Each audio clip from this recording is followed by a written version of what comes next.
There is a clay tablet in a basement vault at the University of Pennsylvania Museum that seems to suggest something deeply unsettling, not symbolic, not merely poetic, not metaphor in the comfortable modern sense. Something more troubling than that, something older, something quieter, something pressed into wet clay 4,000 years ago and left there waiting. The suggestion is simple enough to say and difficult enough to sit with. That animals were wise before humans were. Not wiser in every possible way. Not wiser in the modern scientific sense of IQ or abstraction or language. But first, earlier, prior, already carrying something that humans would only later receive, later organize, later call civilization, later call knowledge, later call intelligence, as though it had begun with us. And tonight, wherever you are listening, from whatever hour it is where you are, settle in. Let the mind slow down a little. Let the question return more than once. Because this is not the kind of question that yields itself in a single pass. It circles. It comes back. It asks to be looked at from more than one angle. What did these ancient Sumerian texts actually say? And what exactly were they trying to preserve? The tablet is cataloged as CBS10673. It is not large, about 13 centimeters long, just over 10 wide, thick as a thumb, baked clay, pale brown, wedge-shaped marks pressed into its surface while the earth was still wet. Cuneiform signs arranged in columns. 6 columns in total, 3 on each side, perhaps around 260 lines when the text was complete. But it is not complete now. Most of it is gone. Nearly 2/3 of the text have been broken away, lost to time, accident excavation, handling the long carelessness that history imposes on fragile things. What remains is fragmentary, and still what remains is enough to disturb the modern imagination. It was excavated at Nippur, one of the most sacred cities in ancient Mesopotamia, during the 1896 expedition. It sat for years in the museum collection before scholars began to understand what it contained. The language was Sumerian, the earliest written language we know. The story it preserved was what scholars now call the Eridu Genesis, a narrative of beginnings of the first cities of kingship, of creation, and then of flood. Older than the biblical account, older than the Babylonian flood in the Epic of Gilgamesh, older perhaps than most of the stories we reflexively imagine as original. And at first glance it looks like what we call myth. Gods create humans, cities are founded, powers are distributed, the world is ordered, the flood comes, one man is warned, a remnant survives. The pattern is familiar enough that we might feel we already know what to do with it. But then the strange details begin to gather. Enki, the god of wisdom, the keeper of the underground waters, the lord of the Abzu, warns the flood hero Ziusudra. He does not merely tell him that destruction is coming. He does not merely tell him to build, to gather, to endure. He instructs him about animals. He speaks of creatures that come up from out of the earth, creatures whose survival is not incidental to the restoration of the world, but necessary to it. Necessary, not decorative, not symbolic in some casual sense. Necessary, and once that detail appears, the entire tablet begins to tilt. Because the flood is no longer only about punishment and rescue. It becomes something else. It becomes a narrative about preservation, about continuity, about what must survive if the world is to be restored. And within that continuity, animals seem to carry more than flesh, more than breeding potential, more than food or labor. They seem to carry order, perhaps even memory, perhaps even wisdom. And CBS 106.73 is not alone in suggesting this. Across Sumerian and later Mesopotamian texts, a pattern repeats with a steadiness that is hard to dismiss. Intelligence, or what the texts treat as the source of civilizational knowledge, does not begin with humanity. It arrives. It is transmitted. It comes from elsewhere first. And often the beings who bear it appear in forms that later readers would call animal, fish with human features, serpents bound to sacred knowledge, birds moving between realms. Hybrid beings who stand between categories because the categories themselves had not yet hardened into the lines we now take for granted. Were these metaphors, perhaps? Were they only metaphors? That is less certain. Sometimes the modern instinct is to translate immediately, to move too quickly from text to symbol, from symbol to safe interpretation. But a more difficult question remains before us. What if the structure of the narrative matters as much as the symbolism? What if the order matters? What if the Sumerians were preserving not proof, not science, not history in the modern journalistic sense, but memory? Distorted memory, ancient memory, mythologized memory, yes. But memory still. Memory that wisdom preceded humanity.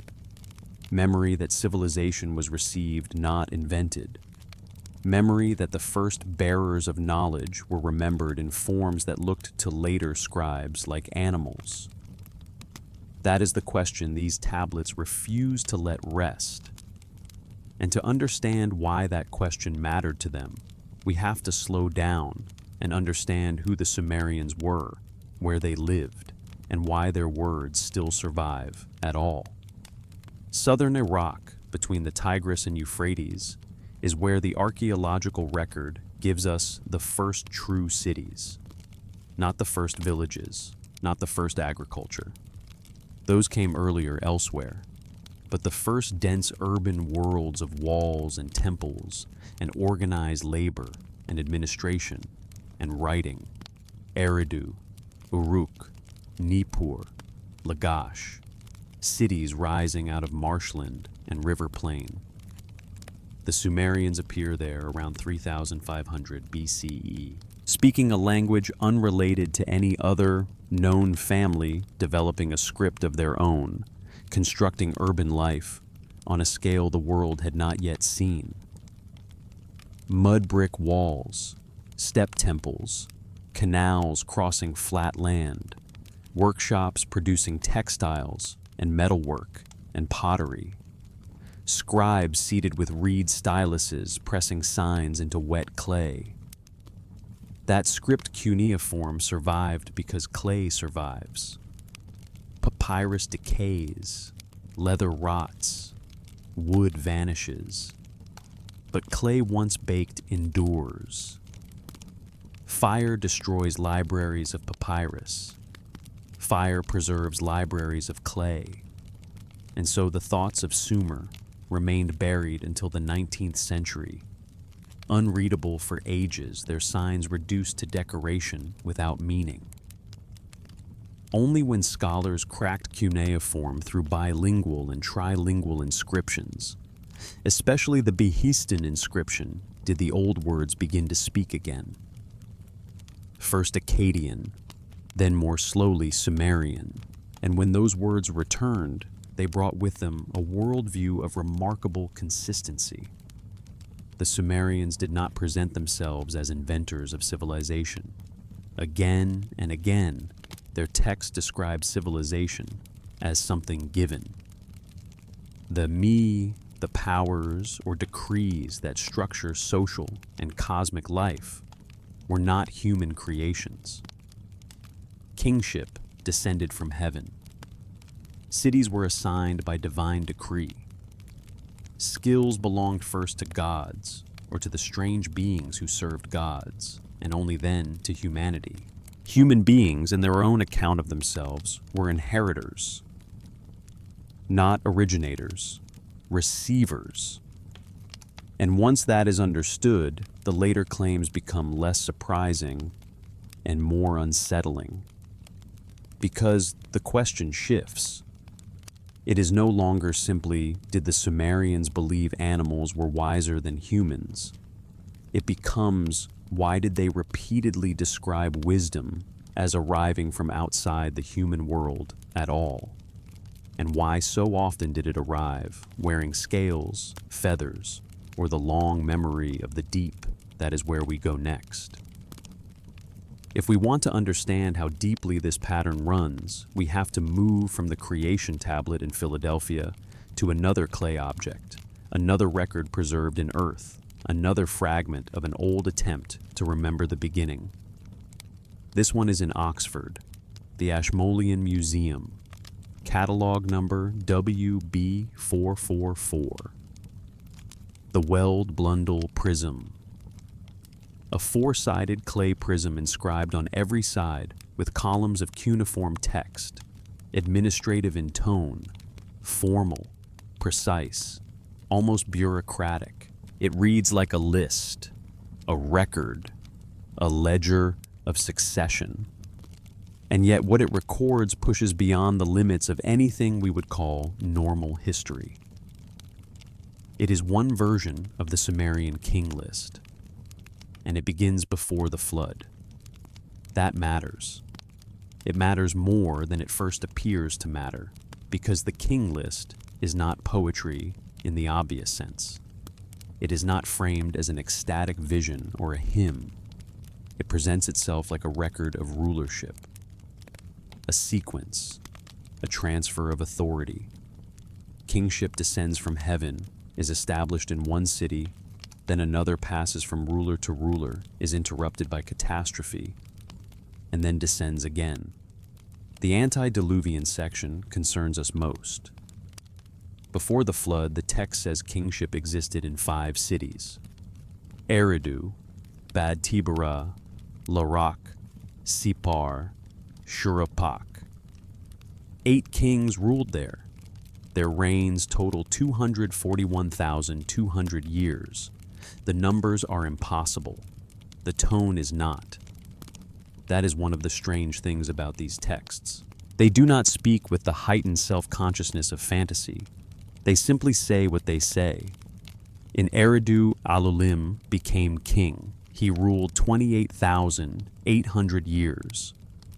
In another city, another king ruled 43,200 years. The durations exceed all plausibility, but the text itself does not blink.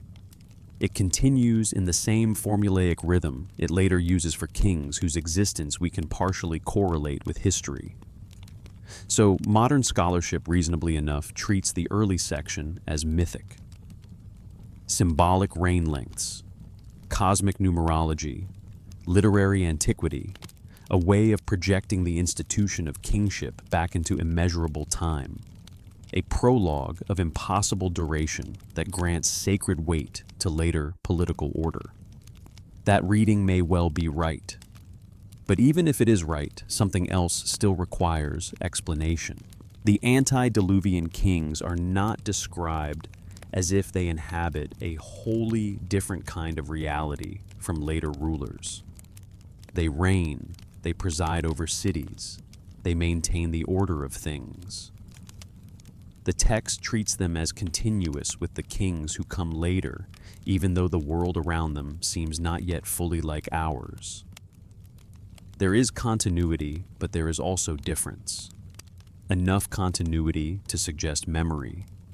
Enough difference to suggest that in the old world, rulership itself operated under another condition. And later, Mesopotamian tradition fills in that condition. Those first kings are paired with the abcalu, the ancient sages often described in fish form. The king in Eridu does not stand alone. Wisdom rises alongside kingship. Alulim is associated with the first sage. The early rulers govern, yes, but their governance unfolds under instruction. They do not seem to possess the civilizational order entirely from within themselves. They receive it. They are guided by something that comes from outside ordinary humanity. That is the pattern again. Humans are present. Human rulers are present. Cities are present. But the knowledge required to make those cities and rulers function arrives through intermediaries, from the water, from the deep, from beings whose forms are not fully human. The flood then intervenes. And once the flood intervenes, the old order is not simply continued. It is broken and then restored in altered form. Here, the Eridu Genesis returns. The gods decide to destroy humanity. The text is damaged, so motives are not fully preserved, but later flood traditions speak of noise excess disorder, the unbearable presence of humankind. Enlil decrees the destruction. The storm gathers. The winds become one. Cities are swept over. For 7 days and 7 nights, the waters dominate. Then the sun returns. Ziusudra survives because Enki, god of wisdom and water, warns him. Again, wisdom from the deep does not align fully with destruction from above. Again, preservation comes through a different channel. And again, animals are central. The hero does not survive as a solitary human remnant. The world is not rebuilt from human cleverness alone. The animals must survive too. The texts repeatedly stress this, and not in a casual way. They are not presented as an afterthought. Their preservation is structurally necessary. Why? The practical answer is easy enough. Agriculture requires animals. Herding requires animals. Sacrifice requires animals. A restored human world without animal life would be impossible. But the text presses us towards something more than mere practicality. In the creation sequence of CBS, 10,673 animals that came up from out of the earth are made abundant. In the flood sequence, what survives must include those same creatures. The phrase echoes. The structure echoes. Creation and recreation mirror each other. What existed at the beginning must survive the catastrophe if the world is to become itself again. And that suggests that animals are not external to the order of civilization. They are woven into it from the start, perhaps even prior to it, perhaps carrying aspects of the order humanity only later learns to name. After the flood, the king list says something subtle and revealing.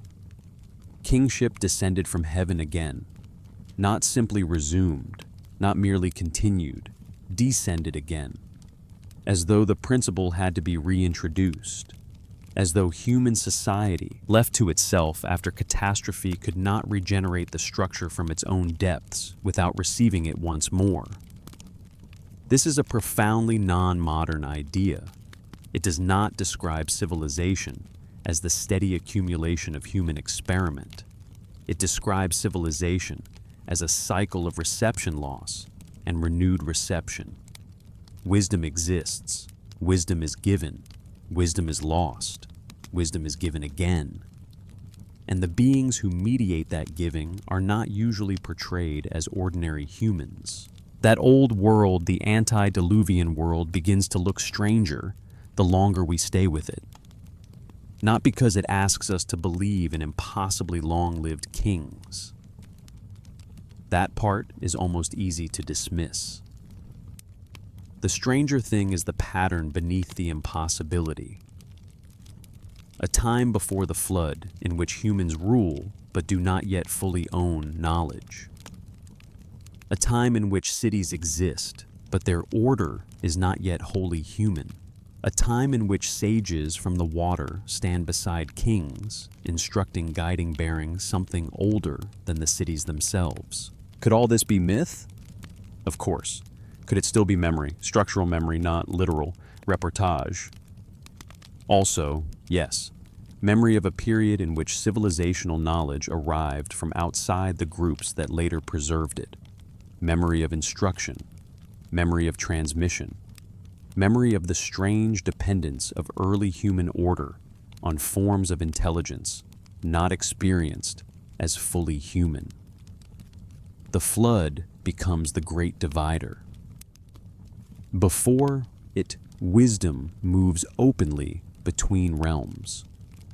After it, the world becomes more recognizable, more historical, more constrained. Reign lengths shrink.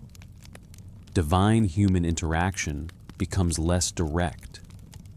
Knowledge still descends, but at greater distance. The old intimacy breaks, and this matters because the beings who bridge that early intimacy are not gods in the highest sense and not humans in the ordinary sense. They occupy a middle place. They mediate, they carry, they teach, which brings us more fully to them, to the seven who came from the water, to the sages whose bodies were remembered as fish, to the strange possibility that in Mesopotamian thought, the first bearers of civilizational intelligence were not human at all, at least not in any uncomplicated way. And once that possibility enters the frame, the old texts begin to speak with a different force. They are no longer only origin stories. They become meditations on sequence. What came first? Who taught whom? And why did the first teachers rise from the sea instead of being born in the city? We have to linger there because the Sumerians did. They did not mention these beings once and move on. They returned to them. They carved them. They invoked them. They paired them with kings. They placed them in ritual memory. They made them guardians. They made them the beginning. And beginnings in ancient thought are rarely accidental. The tablets call them abcalu. The word is usually translated as sage, wise man, expert. But the translation is too calm, too human, too domesticated by modern categories. Because the beings the texts describe are not sages in the sense of elderly human counselors seated in courts. They are stranger than that, more liminal, more difficult to place. They come from the abzu, from the fresh water deep beneath the earth, from the hidden reservoir where wisdom is stored. And in the oldest tradition, they rise from the sea wearing the bodies of fish. Later, Greek writers knew one of them by the name Oannes. Mesopotamian tradition remembers him as Uana or Adapa, like first sage figures associated with Eridu. Berossus, writing in Greek in the 3rd century BCE, but drawing on older Babylonian materials, describes this first teacher with striking specificity: the body of a fish, but beneath the fish's head, another head human. Beneath the tail, human feet. A creature capable of speech, of reason, of instruction. By day, it comes ashore. By night, it returns to the sea. And while ashore, it teaches. That detail deserves to be heard slowly. It teaches, not one lesson, not one revelation. Civilization itself. How to found cities, how to establish temples, how to write, how to calculate, how to measure land, how to organize law, how to cultivate fields, how to read the sky, how to live as something more than scattered humanity.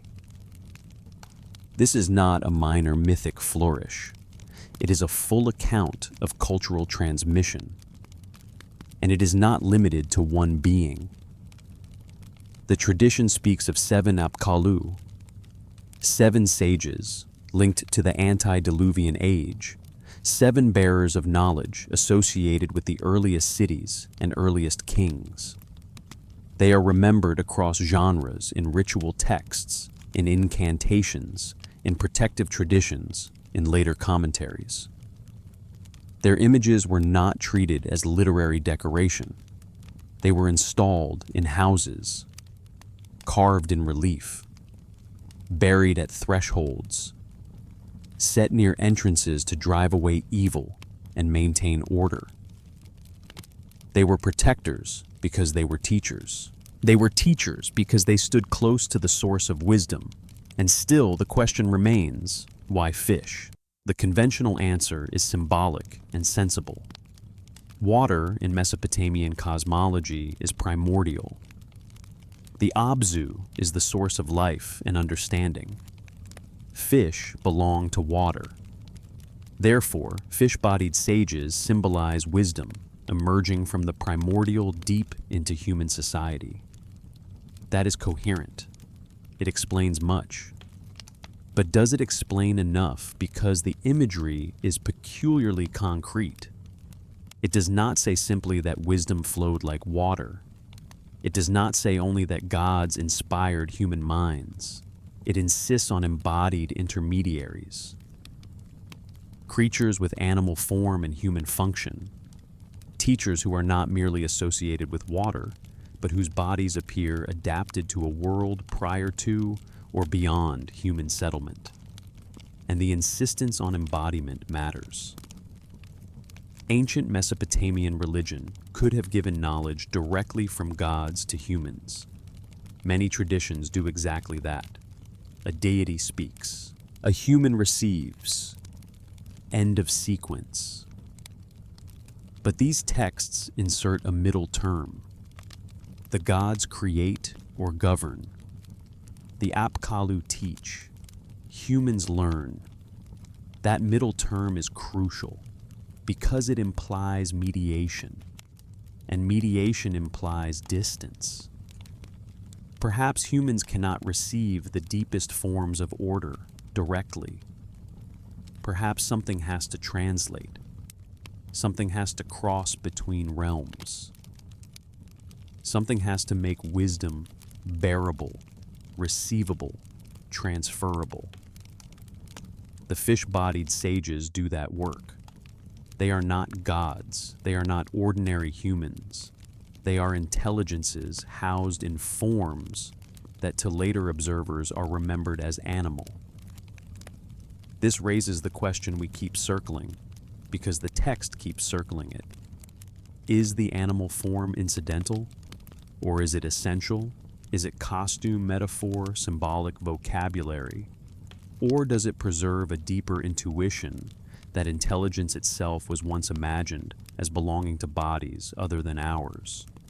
Mesopotamian ritual texts deepen the mystery. The abcalu are invoked in formulas of purification. They are described as pure fish of the deep, as great fish from the abzu, as beings who cleanse houses, drive away evil, maintain sacred order. They are not dead literary characters.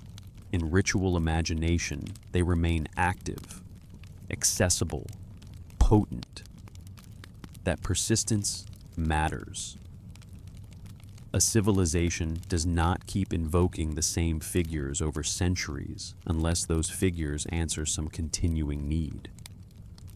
The abcalu seem to answer the need to remember that human order rests on a prior wisdom it did not create. That civil life depends on access to something older than the city. That what appears fully human is not fully self-generated. And if that sounds abstract, the older coastal context makes it more concrete again. Eridu and the southern cities are marsh and shoreline worlds. Boundaries between land and water are unstable there. Reed beds, channels, tides, mud. In such places, beings that come from water into settlement would already carry a kind of ontological power. They belong neither wholly to wilderness nor wholly to urban order. They cross. They mediate. They bring one world into another. So perhaps the fish body is symbolic. Or perhaps the fish body preserves memory. Memory of strangers arriving by water. Memory of teachers associated with coasts, marshes, trade ships, foreign knowledge. Memory transformed through centuries until seaborne teachers become sea creatures. This possibility does not require literal fishmen. It requires only that oral memory over long spans of time converted alterity into hybrid form. Foreignness became aquatic. Instruction became revelation. Arrival became emergence from the deep. But even that possibility does not exhaust the meaning. Because the abcalu also stand for a more difficult truth. One, the texts repeat in different forms. Intelligence is not naturally confined to human shape. The beings who teach possess speech, memory planning, craft discernment.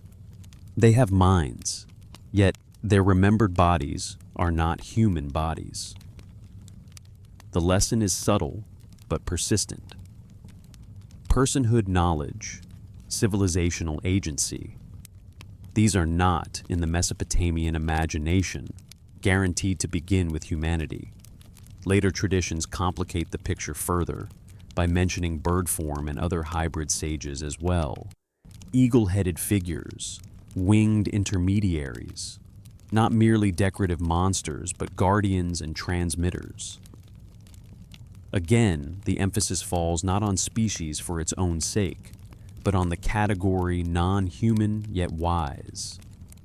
Other than human yet bearers of knowledge. Capable of crossing spaces that humans alone cannot cross. This is the heart of the pattern. The fish sage knows the route between water and city. The bird sage knows the route between earth and sky. The serpent guardian knows the route between ground and underworld. Each form carries a domain. Each domain carries a knowledge. Each knowledge predates human mastery. And so the old question returns not answered, but sharpened. Why did the Sumerians remember the first teachers as beings with scales? Why did they carve intelligence in fish flesh? Why did they tell the story that way, and keep telling it that way, and preserve it across centuries? Perhaps because they believed civilization came from outside. Perhaps because they believed wisdom had to cross a boundary before it could enter human life. Perhaps because the first forms of intelligence they honored were not human at all. We tend to assume the opposite. We assume the city is the origin of intelligence. We assume writing proves the birth of thought. We assume that because humans made records, humans must have made wisdom. The tablets quietly refuse that assumption. The records say something else. The records say humans received. Received what writing, law, measurement, ritual, architecture, calculation, the very things later civilizations would point to as evidence of distinctly human greatness. And from whom? From fish-bodied sages who rose from the deep. Whether that is myth, memory, or some difficult combination of both, it is still the structure of the tradition. And the structure matters. It matters because cultures reveal themselves not only by what they claim, but by the sequence they choose to remember. And here, the sequence is unmistakable. First wisdom, then its bearers, then humanity learning. Not the other way around, not humans inventing and projecting backward, but humans being taught, slowly, formally, by beings whose animal bodies are not an embarrassment to the narrative, but the very sign that wisdom belonged elsewhere before it belonged to us. And once that is admitted, the rest of Mesopotamian religion begins to align around the same axis. Fish are not alone. Serpents enter. Birds enter. Boundary beings enter. The old world fills with non-human intelligences standing at thresholds, guarding sources, carrying decrees, crossing domains. Which is why if we want to understand the geography of first knowledge, we have to descend further. Down beneath the city, beneath the temple, beneath the visible river water, into the hidden waters below, into the abzu itself. 4 miles south of modern Nasiriyah, beneath low mounds in the desert, lies Eridu. In Sumerian memory, this was the first city, the first place where kingship descended from heaven. The city of Enki, the place where wisdom sat nearest the surface, because beneath its oldest sanctuary lay the abzu, the freshwater deep, the hidden reservoir beneath earth, the place from which life and knowledge rise. That word abzu is often translated too quickly. Underground ocean, subterranean waters, primordial deep. All of those are true enough, but none quite captures the full weight it carries in Mesopotamian thought. The abzu is not merely a body of water. It is a source, a storage place, a hidden foundation, the realm beneath visible life from which visible order draws its power. It is where Enki dwells. It is where the me are kept. It is where knowledge exists before humans know it. That point deserves to be lingered over because it quietly overturns a very modern assumption. In Mesopotamian thought, knowledge does not begin when a mind invents it. Knowledge pre-exists. It is there already before the knower, before the city, before the written sign. Minds do not manufacture it from nothing. Minds access it, retrieve it, channel it, receive it. Some do so more directly than others. Enki, god of wisdom, is central because he is the lord of access. He knows how to draw from the abzu. He knows the heart of heaven and earth, not because he has invented the structure, but because he can reach what is hidden beneath it. He transmits, he reveals, he warns, he plans. Again and again, in myth, he is the one who knows what others do not know. Yet even Enki is not depicted as the ultimate origin of wisdom. He is its master and steward, not its maker. And once we see that the abcalu begin to look less like ornamental myth and more like extensions of the same logic, they too are beings of access. They too rise from the deep, carrying what humans do not yet possess. They are not the source of wisdom, but they are close enough to the source to bear it upward. This is the pattern. Knowledge below, intermediaries between. Humans above learning. And in this pattern, animal form is not accidental. The forms correspond to domains. Fish move in water. Serpents move between surface and under earth. Birds move between earth and sky. To bear knowledge from a domain, one must belong to that domain, or at least appear to belong to it. That brings us to other figures in the Mesopotamian world who hold wisdom in bodies we would call animal. Ningish Zeta, for example, a god associated with vegetation, the underworld, thresholds, and transformation, often connected with serpents, sometimes depicted with serpent heads or with serpents emerging around him. In later traditions, the serpent becomes morally burdened in ways alien to earlier Mesopotamian thought. But here the serpent is not evil. It is liminal, regenerative, bound to Earth's hidden processes, to what moves under the visible, to renewal through shedding, to knowledge of passages humans cannot naturally take. Ningish Zeta guards thresholds. That detail matters because threshold figures in Mesopotamian cosmology are rarely simple.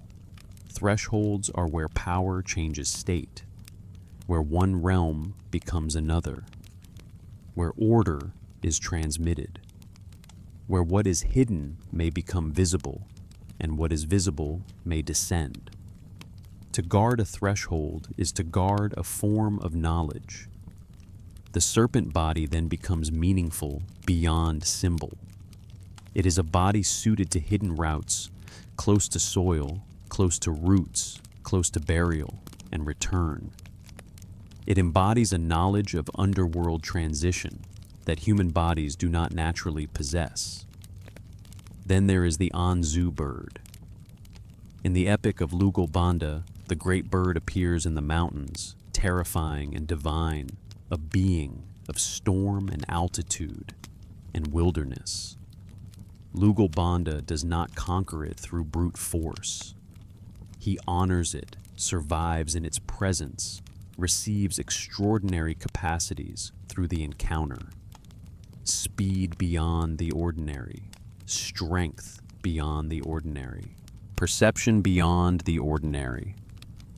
The gift is not merely power, it is orientation.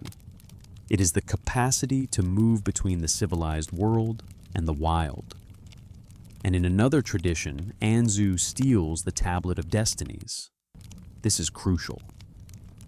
To steal the Tablet of Destinies is to understand what it is to know its significance to act strategically. The bird is no mindless beast. It possesses agency, intention, evaluative intelligence. It enters directly into the struggle over cosmic order. Again, the same pattern. Animal form. Intelligence. Access to what governs reality. Whether as guardian or thief, the non-human being stands near the source of structure itself. What ties Ningish Zeta Anzu and the abcalu together is not species. It is position. They dwell at edges. Waterland, earth underworld, mountain sky. Not in the settled center of human urban life, but at the boundaries out of which order must be drawn. Mesopotamian cosmology treats boundaries as fertile. Fresh water meets salt water. Life emerges. City meets marsh. Civilization emerges. Human meets divine at the temple gate. Ritual emerges. Knowledge appears not in the sealed interior of the already known, but in the unstable borderlands where categories blur. And so it is not surprising, perhaps, that the bearers of knowledge are also category blurred. Hybrid, animal-human, threshold beings, forms that make visible the fact that intelligence itself in this worldview is not neatly partitioned. Here it is worth pausing, because this is where the ancient material begins to sound unexpectedly modern, if only from a distance. We now know animals possess domain-specific intelligences. Birds navigate. Fish orient in currents. Serpents detect and respond through sensory systems unlike ours. Mesopotamian thought is not scientific in our sense, but it is observant. It understands that different forms of life know different things because they inhabit different worlds. The eagle knows the sky differently than a human knows the road. The fish knows depth differently than a human knows the field. The serpent knows ground and darkness differently than a human knows sunlight. And if knowledge is tied to domain, then beings whose bodies belong to different domains will possess kinds of knowing inaccessible to humans without mediation. That may be one reason the myths insist on intermediaries.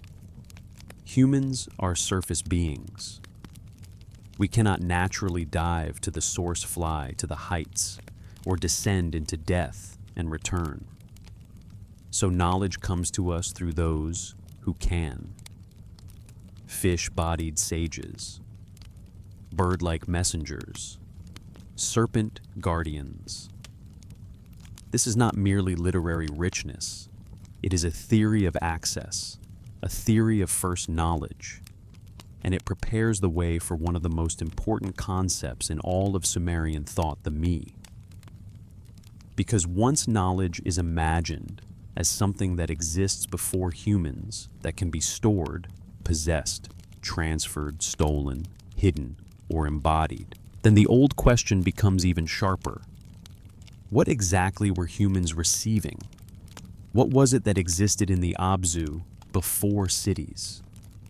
What was it that the gods guarded the sages carried, and animals perhaps embodied before human hands ever wrote it into clay?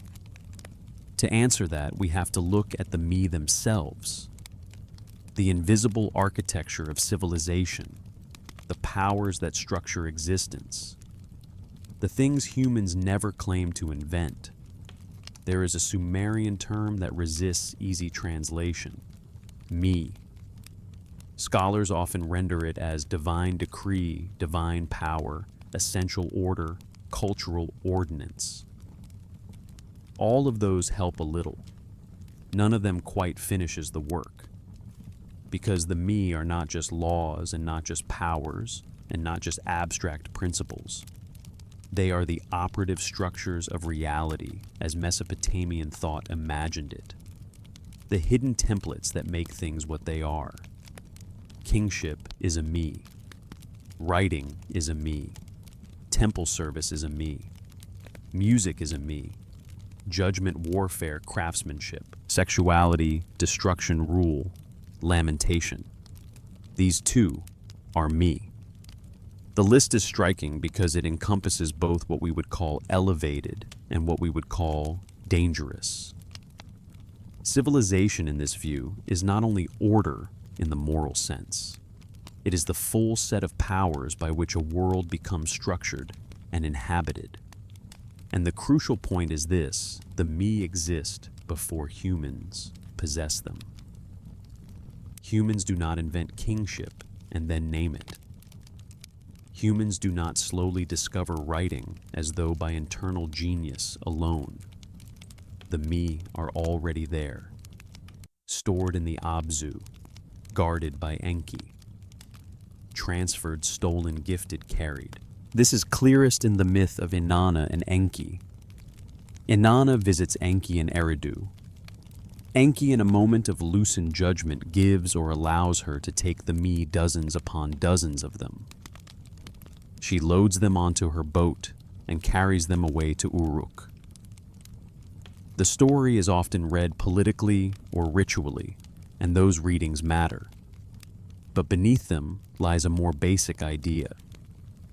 Civilization's powers are portable because they pre-exist any one city. They can be possessed. They can change hands.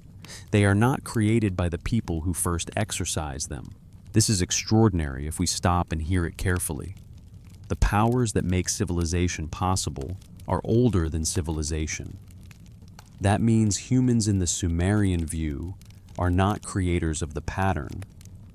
They are implementers of a pattern already latent in the structure of reality. And once that is admitted, the role of animals becomes harder to dismiss as mere decoration. Because some forms of order are already lived by animals before humans ever formalize them. Herding, for example. There is a me for herding, but who first demonstrates the principles of grouped movement? leadership migration, territorial behavior, protection of young animals do. Herd animals do not need a treatise on herding. They enact it. The pattern exists in their bodies and behaviors before human societies abstract it into managed practice. Likewise, birds and navigation. Likewise, predators and cooperative pursuit. Likewise, creatures that dig, store, return, build, track, or migrate with astonishing fidelity. The old texts do not present this in modern biological language, but they notice it. That is what matters. There are sayings, proverbs, observations. The eagle knows the sky. The fish knows the sea. The ant knows the ground. Animals possess domain-specific expertise. Real expertise. Not moral symbol alone, but usable knowledge.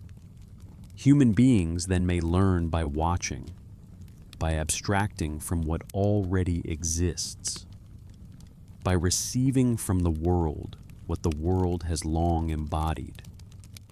This is a very different image of intelligence than the one we often inherit. Instead of humanity standing outside nature and generating order by pure reason, the Sumerian pattern suggests humanity standing inside a world already full of intelligences, already structured by embodied principles, and slowly learning to recognize, name, and organize what was there before us. This may explain why animal form teachers appear so persistently. The abcalu are not just messengers bringing information from nowhere. They are intelligences whose bodies fit the domains from which knowledge emerges. The fish form is not arbitrary if the knowledge comes from the watery deep.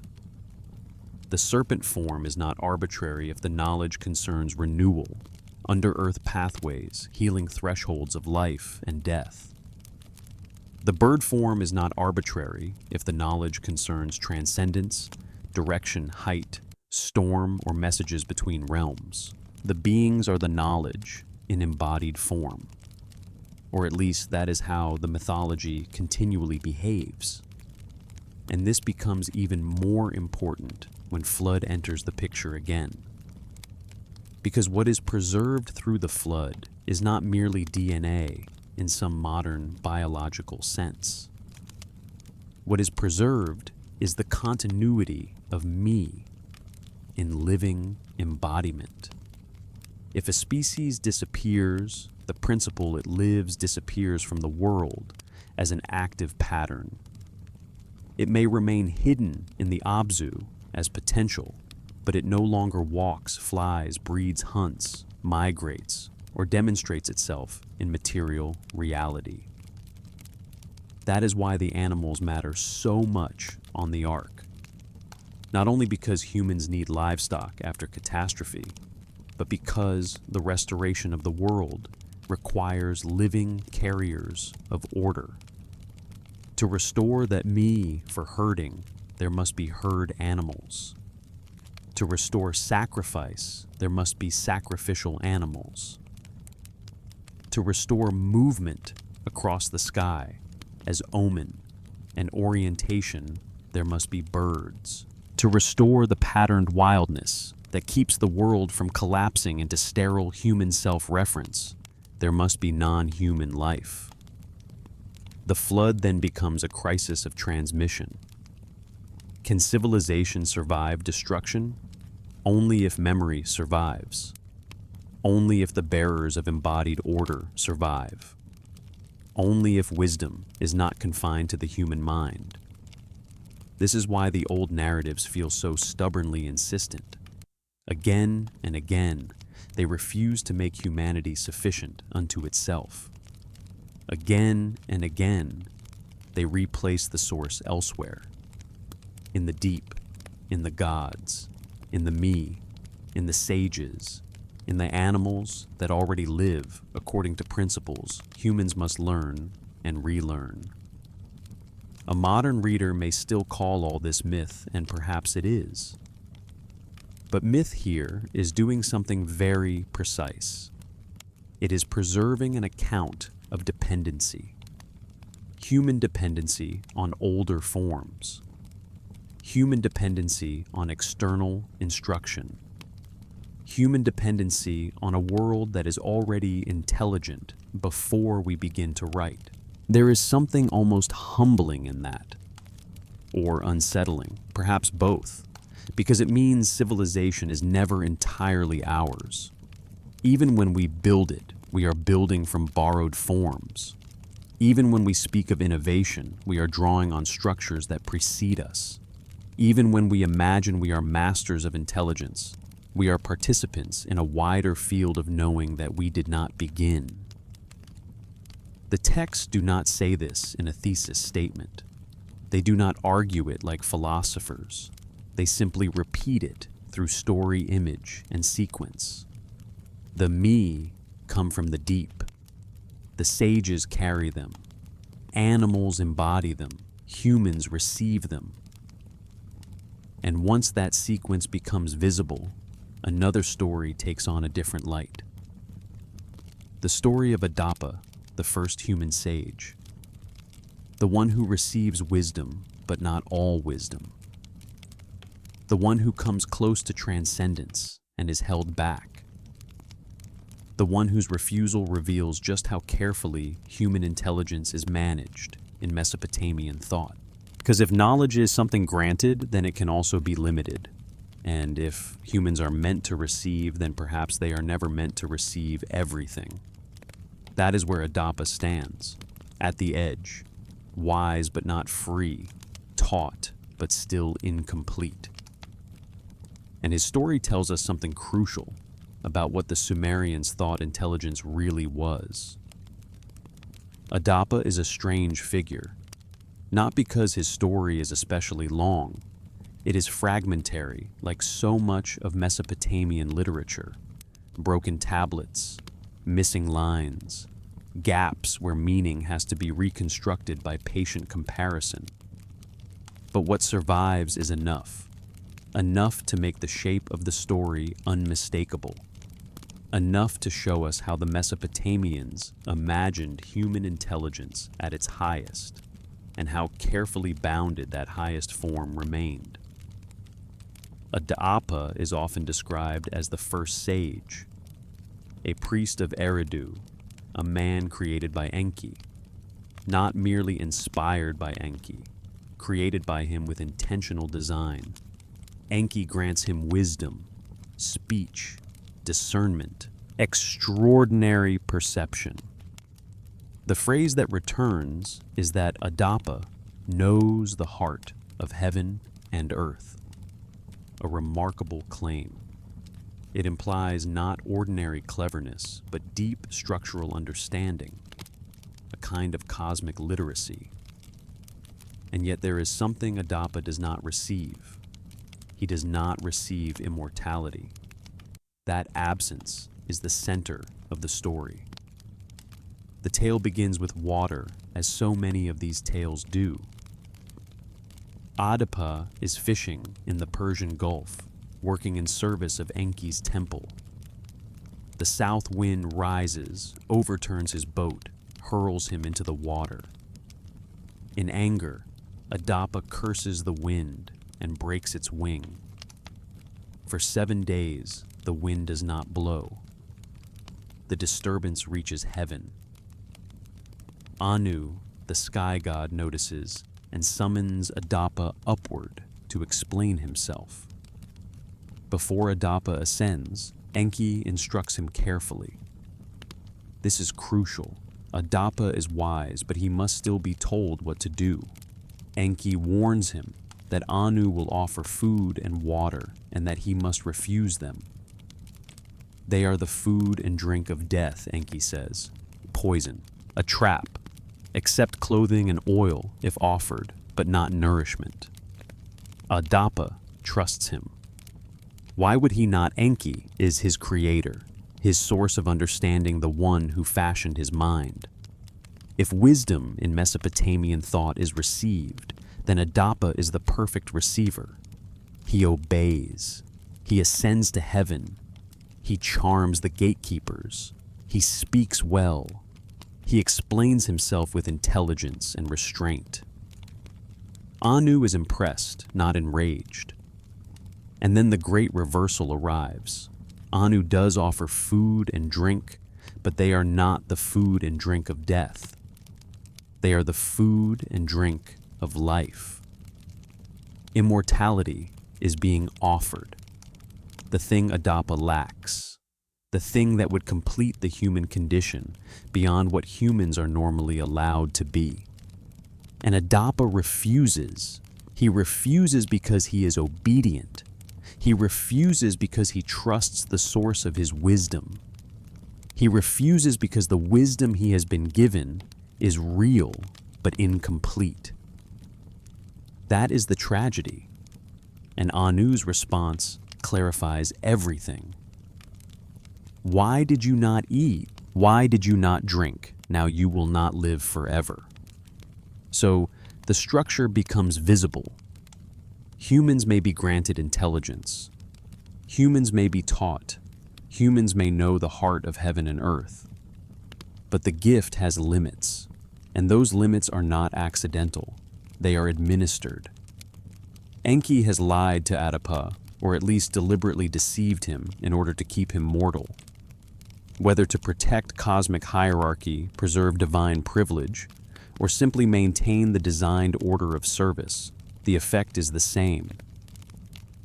Adapa is wise enough to function at an extraordinary level, but not free enough to transcend the category of humanity itself. This matters because it reveals how Mesopotamian tradition conceives wisdom. Wisdom is not a single, undivided thing. It is distributable, segmentable, selective. Some knowledge can be given while other knowledge is withheld. A being can be wise and still not know what most matters in a decisive moment. Intelligence, then, is not freedom, not by itself. That is a subtle but crucial point. We often conflate intelligence with autonomy. The old texts do not.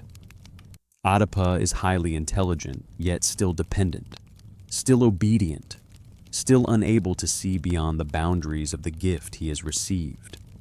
He thinks with a borrowed structure. He knows deeply, but only along the channels permitted to him. And this returns us to the earlier pattern in a newly unsettling way. The abcalu teach. Enki warns and reveals. Humans receive.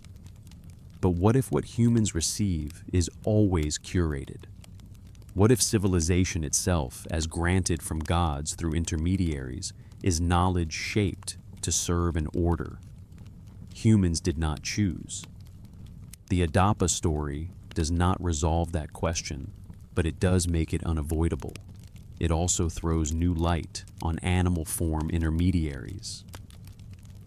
If humans can be granted wisdom in bounded form, what of the beings who stand between gods and humans? The fish-bodied sages, the serpent guardians, the birds near divine objects. Are they freer than humans, less free, more complete, or simply differently deployed? The texts do not always say, but they do suggest a hierarchy of intelligence. Animals, in one sense, embody order without reflective self-transcendence. Humans possess reflective consciousness, but not full access. Intermediate beings possess greater access and greater mobility between domains. Gods possess the highest control. Adapa's near immortality reveals the instability of that hierarchy. One meal, one drink, one act of trust in the wrong direction, and the boundary between human and divine could have shifted. That possibility seems to frighten the tradition, or at least to interest it deeply. The gods can grant much, but they guard the final threshold. There is a strange parallel here with later traditions. In Genesis, the first humans eat from the tree of knowledge and are then denied the tree of life. They become like gods in one respect, and are prevented from becoming like gods in another. In the Adapa story, the order is reversed. The human is already wise, but is kept from life. Knowledge without immortality, intelligence without completion, awareness without final freedom. That combination defines humanity in these texts. And if that is the human condition, then animals begin to look different in relation to it. Animals embody the me of their domains without overreaching. They live what they are. They do not threaten hierarchy through aspiration. Humans, by contrast, always risk crossing lines, because to be aware is also to be capable of wanting more than one has been assigned.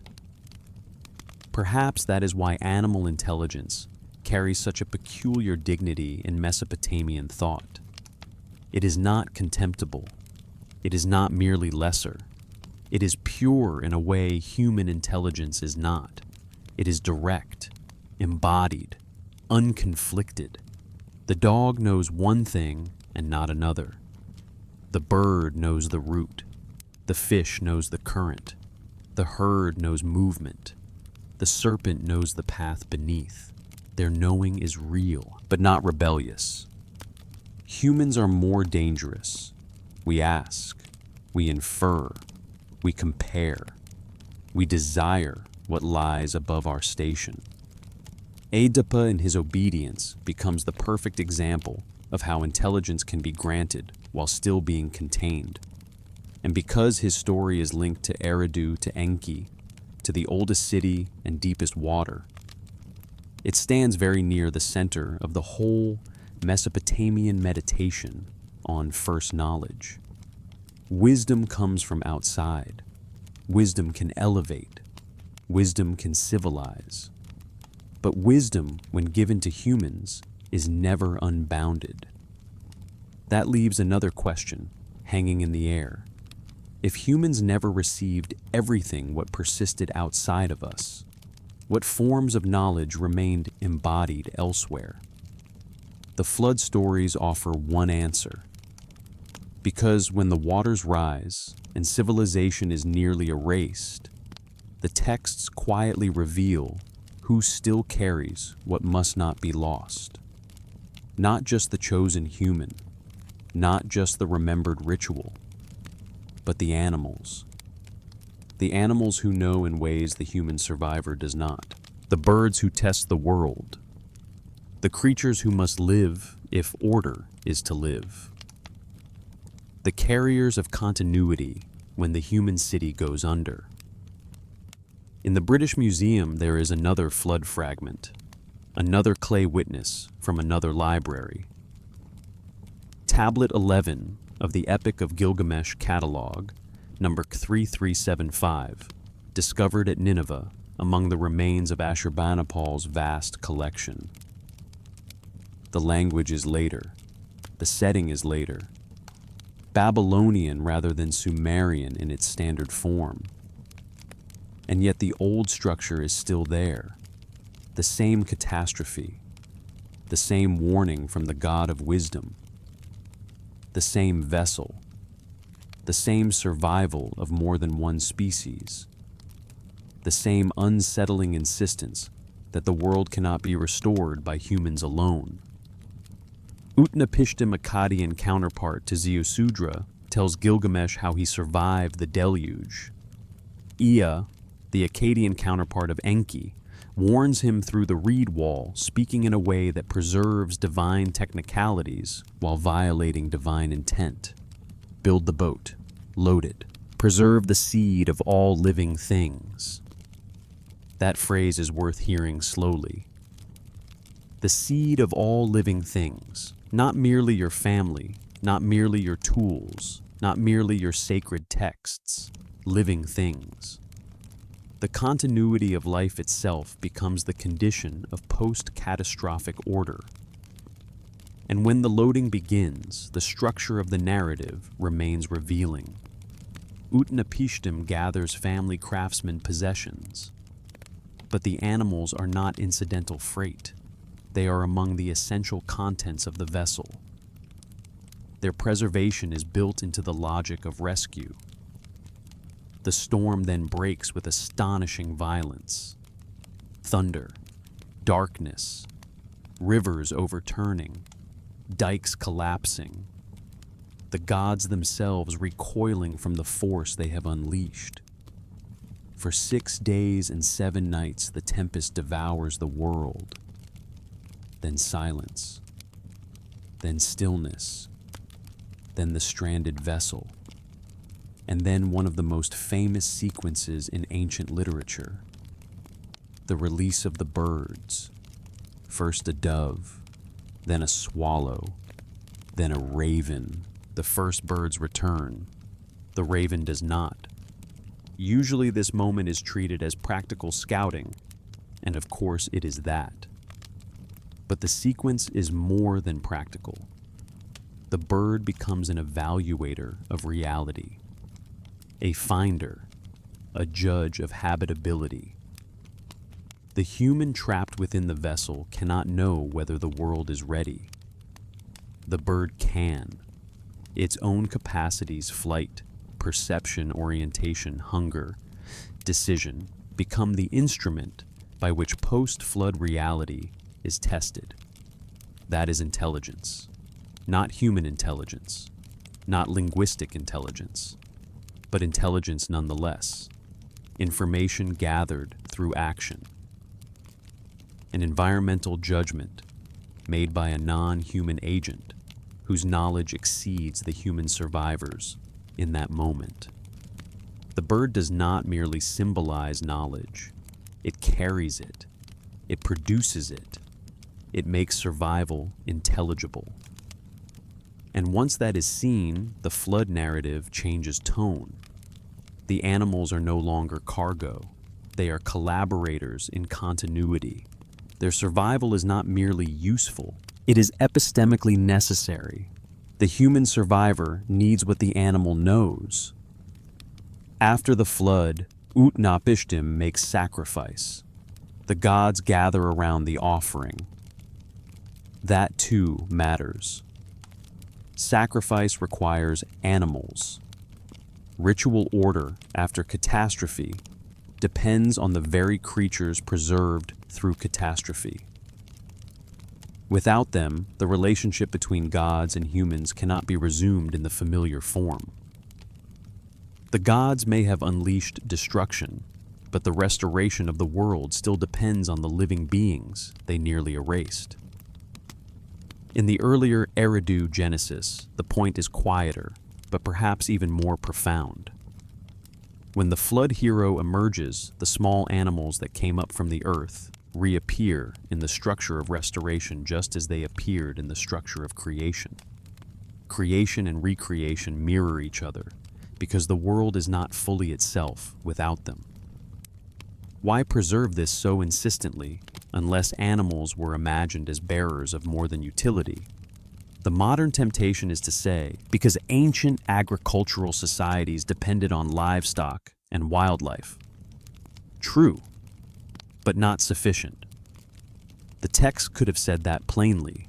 Instead, they embed animal life in the very architecture of cosmic continuity. The animals are woven into the return of order because they participate in order. They do not merely inhabit the world restored after flood. They help make it restorably possible. This is where the concept of embodied me returns. If the principles of reality need living instantiation, then every species carries a fragment of that instantiation. Birds carry flight directional intelligence response to open world. Herd animals carry social movement grouping seasonal pattern. Predators carry coordinated pursuit timing force.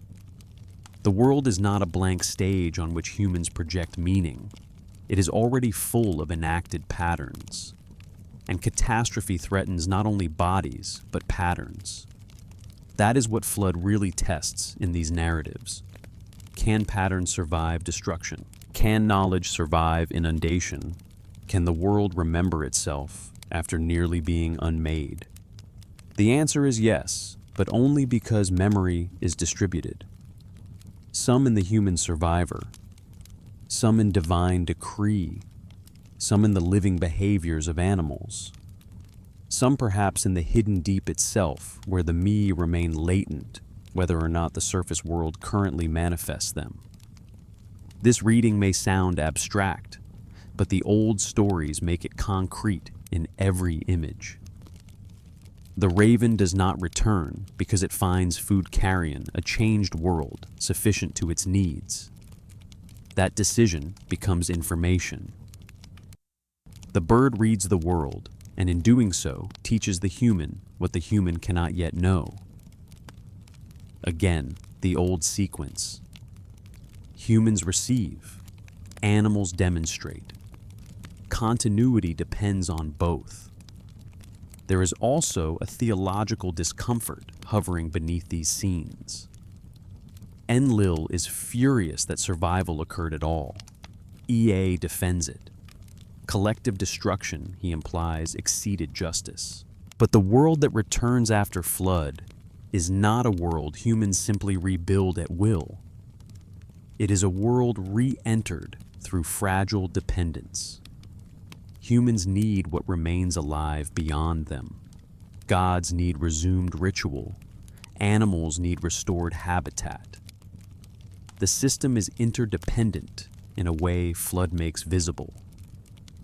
Perhaps that is one reason flood stories matter so much across civilizations. They strip the world down to essentials. They reveal what cannot be dispensed with.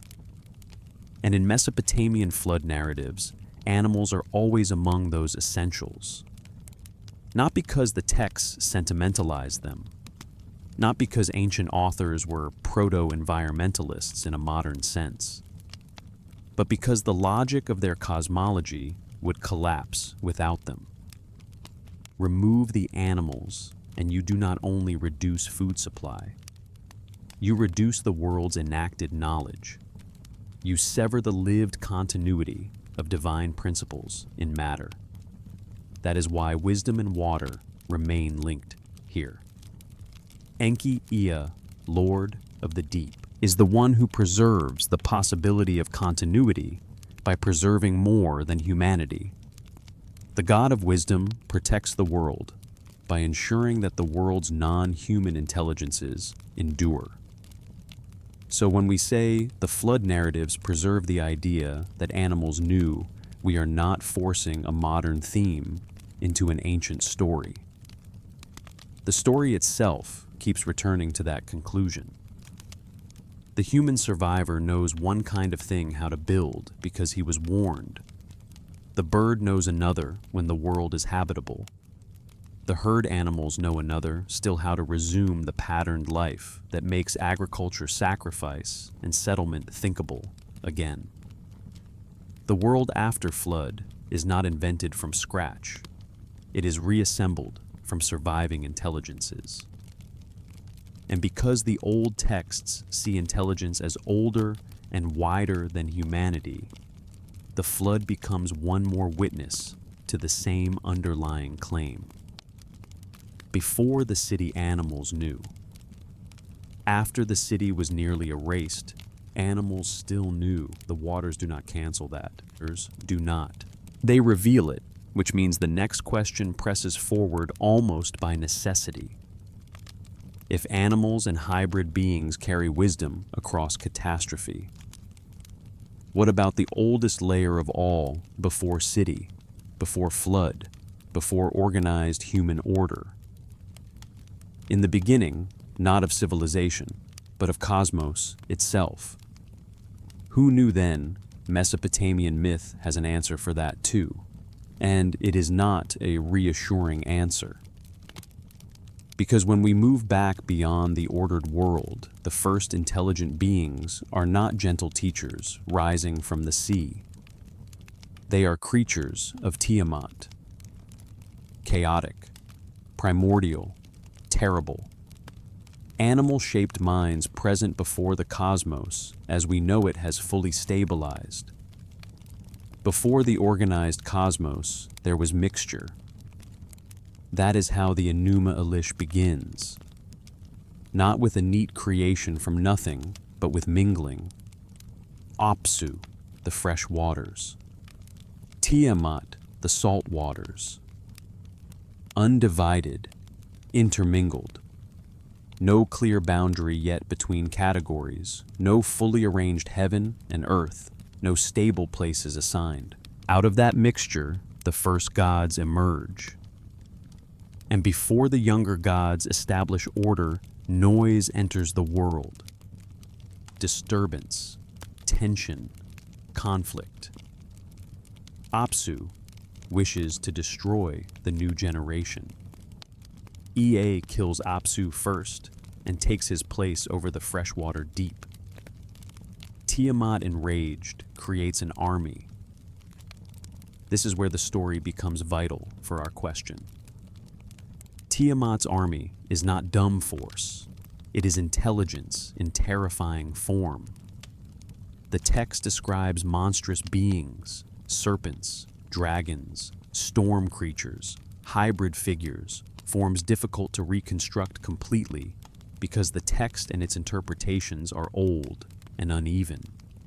They are animal-shaped or beyond animal, crowned with terror, filled with poison, equipped for war. Their leader, Kingu, receives the Tablet of Destinies. That detail changes everything. To hold the Tablet of Destinies is to stand near the structure of reality itself. It is to participate in the ordering powers by which the cosmos is governed. Tiamat's creatures are not brute matter.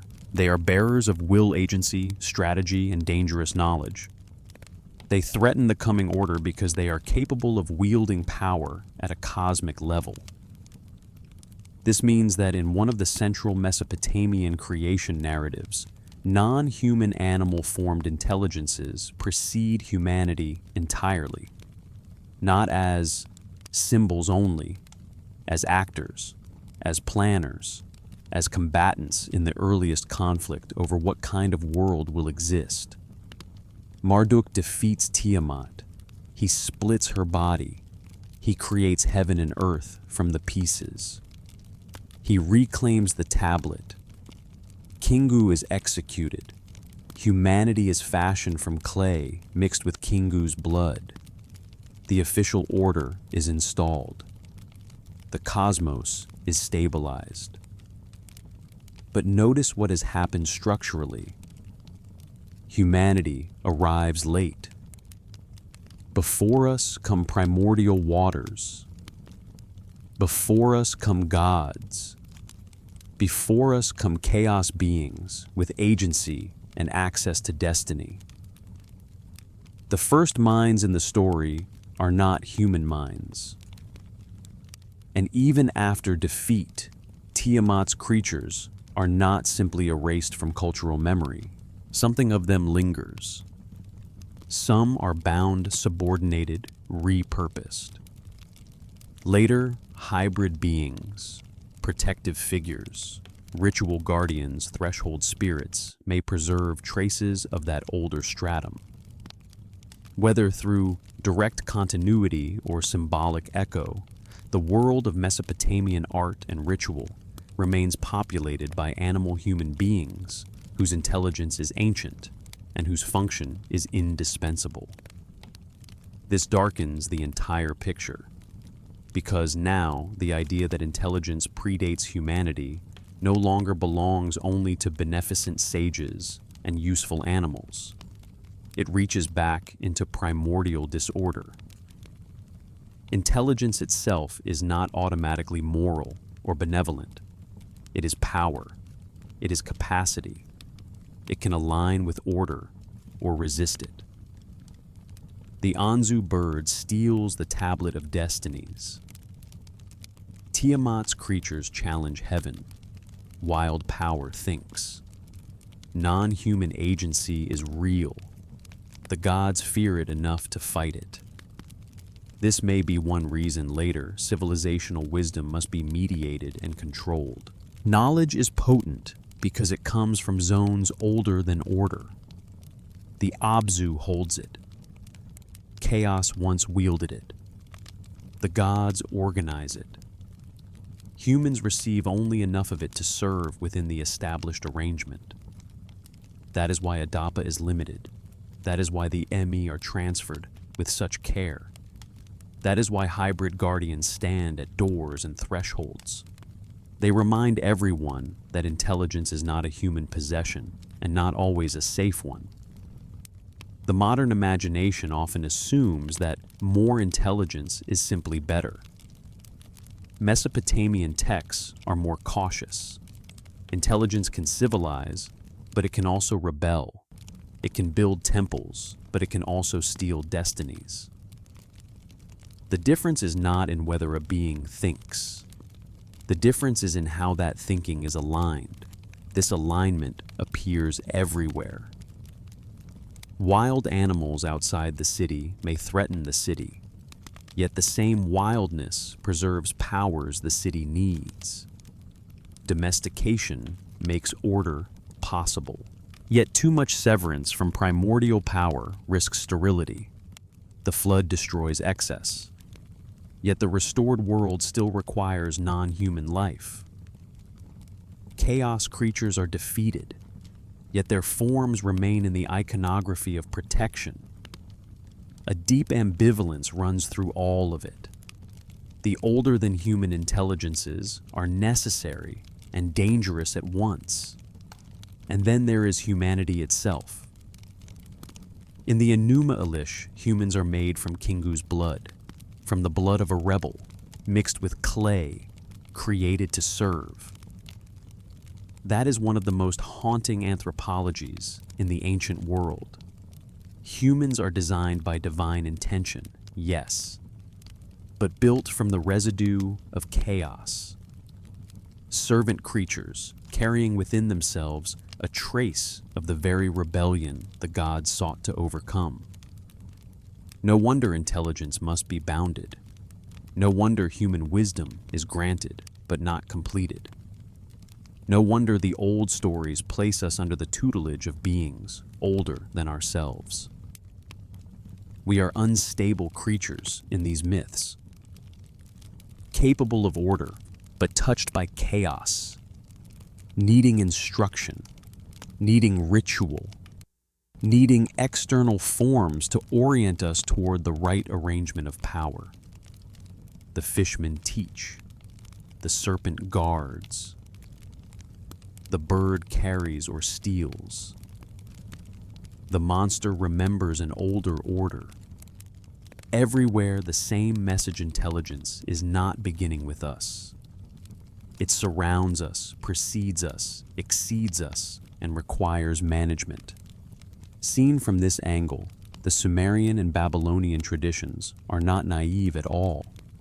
They are articulating in mythic language a profound suspicion that mind is more ancient, more distributed, and more unstable than human self-congratulation would like to admit. This is why the pattern persists across genres. It is not a loose, decorative motif. It is an ontology, a way of understanding what kind of world this is. A world in which thought belongs to many forms. A world in which some of the first thinking things wore scales or wings or the marks of chaos itself. A world in which human consciousness is a late and partial event inside a much older drama. And this matters when we return once again to the practical wisdom texts. Because if all of this remained confined to creation epics and cosmic battles, we might dismiss it as high mythology alone. But the same underlying worldview appears in much smaller, quieter places. In advice literature, in proverbs, in instructions from father to son. There too, animals are not merely compared to humans. They are observed as knowers. And that observation the text suggests is itself ancient, older than the flood, passed across catastrophe by memory. Which brings us to one of the oldest surviving voices in Mesopotamian wisdom, the instructions of Shuruppak, a text as practical as a household saying. And yet beneath its practical surface, a witness to the same old recognition. Watch the animals. They know things. The instructions of Shuruppak are among the oldest wisdom texts we possess. That alone would make them important. But their framing makes them more important still. The text presents itself as advice from Shuruppak, an antediluvian king, to his son Ziusudra, the flood survivor. Father speaking to son before the catastrophe that will divide the old world from the new. That framing changes everything, because if Ziusudra survives the flood, and if the wisdom of Shuruppak survives after him, then the text is imagining itself as knowledge carried across destruction by memory. Not divine decree alone, not cosmic law alone. Humanly held, humanly remembered, orally transmitted knowledge, surviving the collapse of a world. That is a remarkable self-understanding for a piece of advice literature. And the advice itself is often mundane in the best sense of the word. Do not steal. Do not gossip. Do not guarantee debts carelessly. Be cautious in trade. Be cautious in marriage. Avoid the obvious path to trouble. The texture is practical, earthy, social. This is lived intelligence. Accumulated judgment, pattern recognition distilled into brief forms. But beneath the practical surface runs something older, an assumption that the world is legible if one watches carefully, and part of what one must watch is animal behavior. The fox knows the pit it has dug. The raven returns to what it has hidden. The donkey that brays too much reveals itself. These lines are easy to reduce to proverb, easy to pass over, but their underlying structure is significant. Animals are not being used only as decorative comparisons. They are treated as possessors of domain-specific knowing. The fox remembers. The raven retrieves. The animal's behavior reveals intention, memory, habit, strategy. Human beings are expected to learn by observing that. This means the text assumes animal intelligence is real enough to be pedagogically useful, not sentimental, not mystical in a vague sense. Useful, reliable, worth studying. And if the framing of the text is taken seriously, that way of seeing belongs to the antediluvian world. It is not a late development. It is remembered as part of the old wisdom carried through catastrophe into later civilization. That is the memory problem. If the text imagines itself as surviving through Ziusudra's remembrance, then what else did he remember? What else from the old world crossed into the new world through oral transmission before scribes fixed it on clay? If practical knowledge survived that way, why not? Deeper assumptions too. Assumptions about the order of intelligence, about how humans learned, about what kinds of beings were worth observing and honoring. The old world and the new world are separated by the flood, yes. But the instructions of Shuruppak insist they are also linked. The old world still speaks. The old world still teaches. The old world remains present in every copy made by later scribes. And what the old world teaches includes this: watch animals carefully. Their behavior is instructive. Again, the pattern returns. Humans receive. Animals exemplify. Knowledge is older than its human formulation. What makes this even more striking is that the text does not speak in romantic tones. It is not idealizing nature in some modern pastoral way. It is pragmatic to the core. The animal is observed because observation produces usable knowledge. The world is a field of intelligibility. Creatures reveal patterns. Humans become wiser by noticing what is already there. This is very close to the deeper Sumerian logic of the me. Principles exist. Beings enact them. Human intelligence consists partly in recognizing, storing, and applying what is observed. In that sense, the practical wisdom text is not separate from the cosmological material at all. It is a quieter expression of the same worldview. The fish sage teaches city building. The raven teaches return and retrieval. The herd teaches grouping. The migratory bird teaches route. The predator teaches timing. The city later formalizes these into institutions, but the enacted pattern precedes the institution. And if that is so, then intelligence before humanity is not only a mythic claim, it is also an observational claim. Long before humans named principles, the world was already full of creatures living those principles. This may be one of the deepest truths preserved in the ancient material, even if it was never stated as an explicit theory. Human beings did not awaken into an inert landscape. We awakened into a world already humming with patterned life, already full of memory, movement, cooperation, alarm, pursuit, nurture, return. Already full of intelligences different from ours, but not therefore absent. The instructions of Shuruppak remember that. And their very survival remembers something else too. Catastrophe does not necessarily erase wisdom if wisdom is distributed. Some of it lives in speech, some in proverb, some in practice, some in ritual, some in animal life continuing after human structures collapse. This is why the text's antediluvian framing is so important. It makes memory itself a carrier of continuity, just as the ark makes animal life a carrier of continuity. The old world survives because not everything it knew depended on buildings. Some knowledge can be held in the body and habit, in saying, in observation, in pattern recognition. Some knowledge can cross a flood precisely because it was never only written. And animals fit this logic perfectly. They do not need tablets. They do not need archives. They live what they know.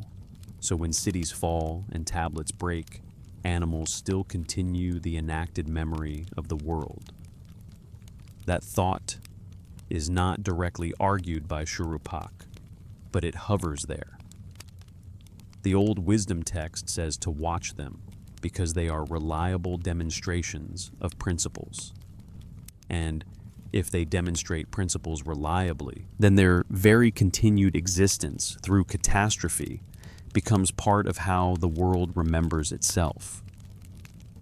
Again and again, we are brought back to the same image, not humans as isolated inventors, but humans as late learners in a world already instructive. Late learners watching a fox, a raven, a donkey, a herd. Late learners receiving from sages who rose from the deep. Late learners preserving pre-flood sayings because those sayings still work after flood. There is a kind of humility in this that later civilizations often lose. A willingness to say, we were taught, we observed, we inherited, we were not first. And now, after moving through creation tablets, king lists, flood stories, hybrid sages, and practical instructions, enough of the pattern has accumulated that it becomes necessary to pause and gather it. Because isolated details can always be explained away. One fish sage, perhaps symbolism. One serpent god, perhaps local cult imagery. one raven in a flood story, perhaps narrative convenience. One proverb about a fox, perhaps mere folklore. But taken together across centuries and genres, the repetition begins to matter in its own right. It becomes a pattern across sources. And patterns across sources are where ancient worldviews begin to show themselves most clearly. So, before we ask how to interpret all of this myth, memory, philosophy, history, we need to do something simpler and more disciplined. We need to take inventory, to lay the sources side by side, to ask what repeats, what persists, what the tradition keeps returning to, even when the context changes. Because when that is done, something unmistakable emerges. Not a proof, but a structure. And structures in ancient thought are often the deepest truth available to us. Let us take inventory slowly.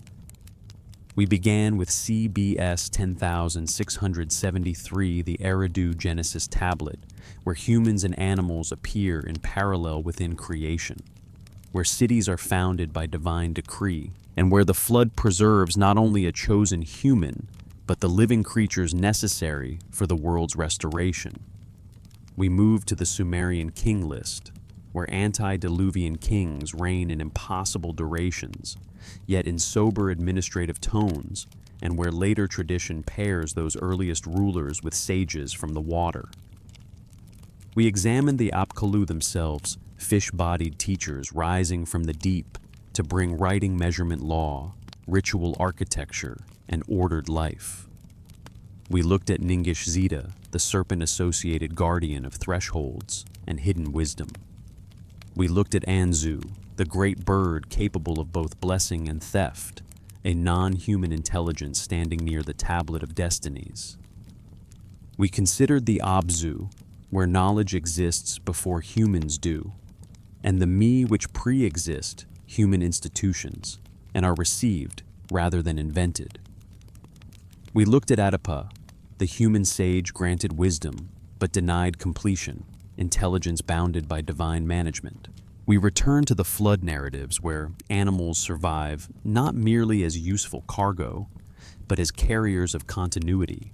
We moved even deeper into the Enuma Elish, where primordial animal-formed beings possess agency and cosmic power before humanity appears at all.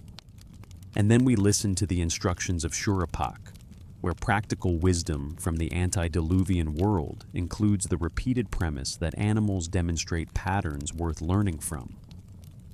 Different genres, different centuries, different cities, different purposes. And yet the same underlying sequence returns. Knowledge exists before human possession. Knowledge is carried by beings outside ordinary humanity.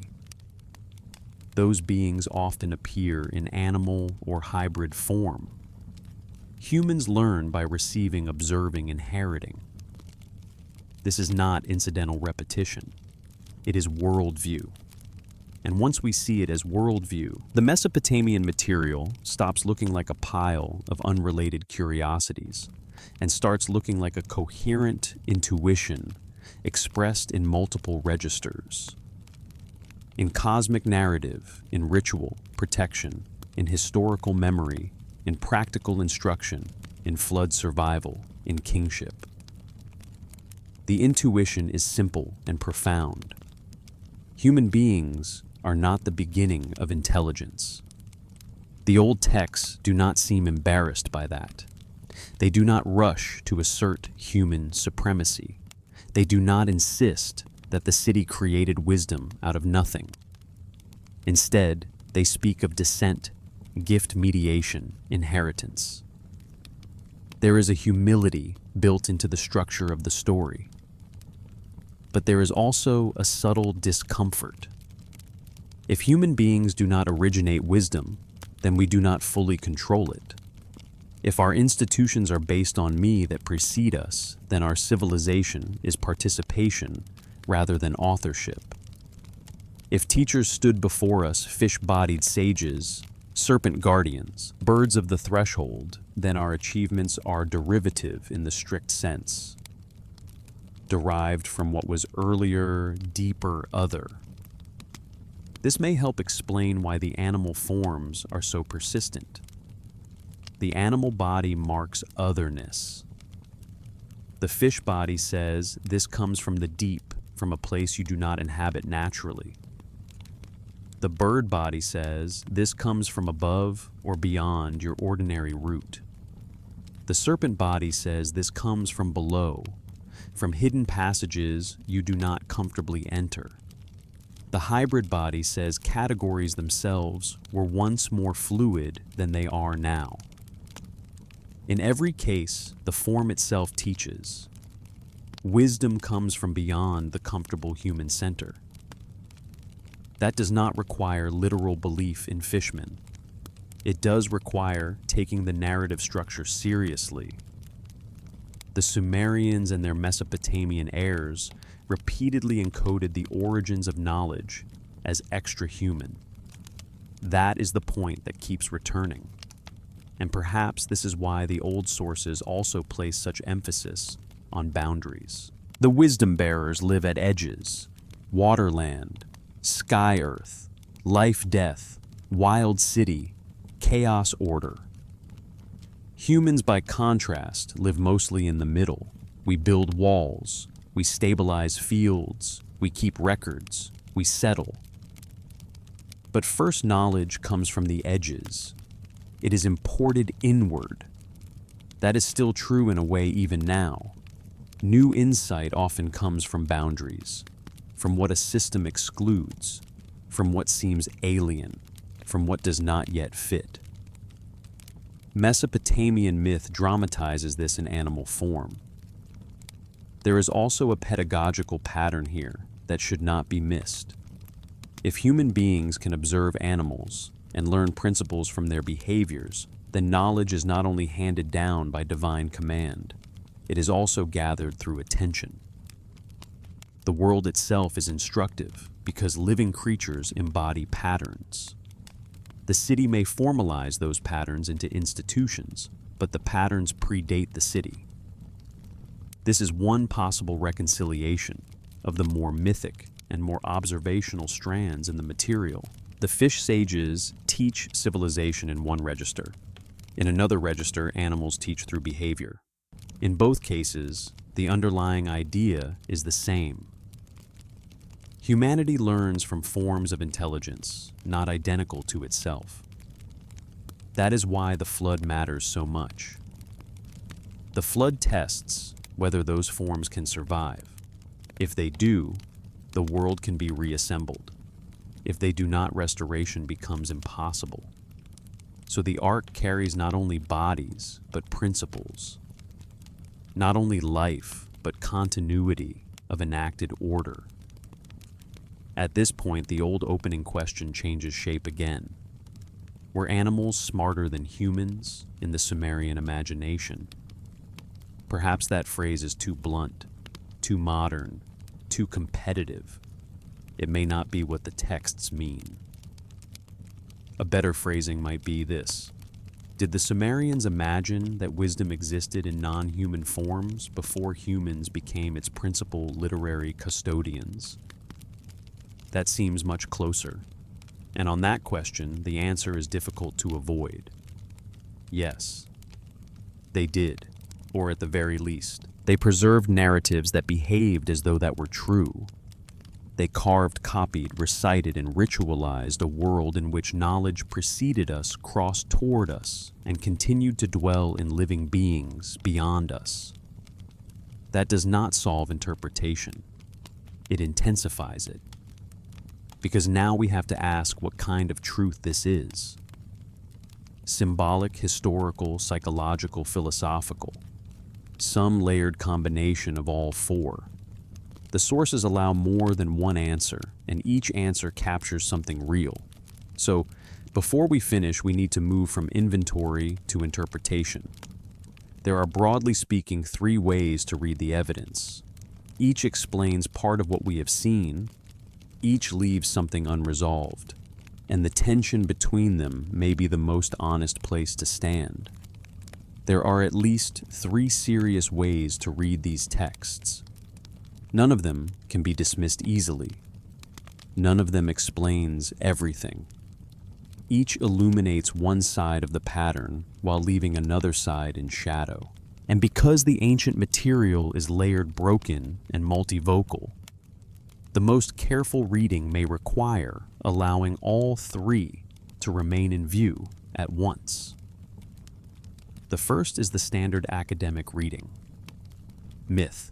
Not myth in the childish sense of false story, but myth in the literary religious sense. Symbolic narrative used to explain origins, encode values, justify institutions, and map the world into meaningful order. In this reading, the fish-bodied sages are culture heroes. The serpent is wisdom, because serpents belong to the hidden earth and to renewal. The bird links heaven and earth because birds fly. The flood is a memory of disaster transformed into a sacred story about order, justice, and beginning again. This reading has real strength. It respects the intelligence of the ancient scribes.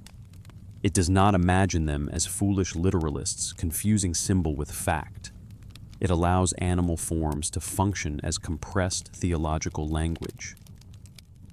Water depth, origin, hiddenness, emergence, mediation, these become fish.